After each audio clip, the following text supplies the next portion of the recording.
My dear countrymen, good morning.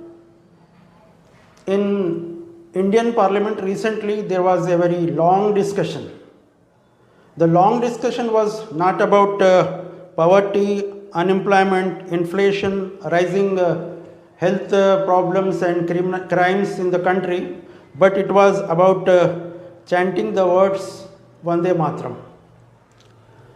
There was very controversy in the parliament.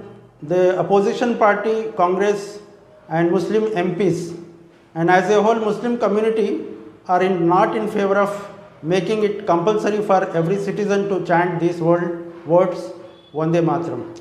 Because Vande means Vandana, that is worship.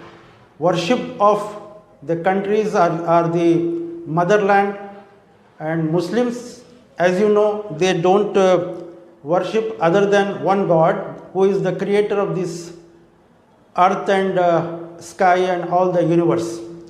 So if I read one day, I will chant like one day Allah, means I will worship only the Allah, and there will not be any controversy for any community or any religion, because the creator of this earth and sky is Allah only. You can call with any name, but all Indians, they say Sabka Malik Ek. So the one God who created this universe, this earth and this sky, no one is against worshipping the only one God.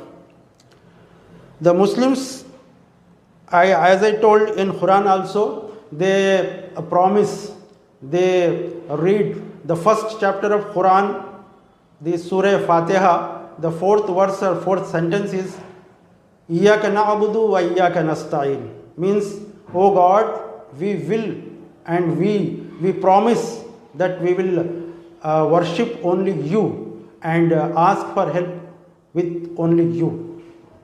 Iyyaka na'budu means we worship, we pray to you only, who is the creator of this universe.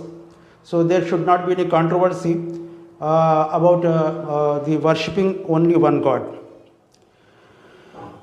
If we say that Vande Matram means if the holy land or the land of the motherland, if we worship, then why not Vande Fatharam? The sky also gives us light, and sun is there and moon is there, and the rains come down for our help for cultivation and for our food, this and that. So there can be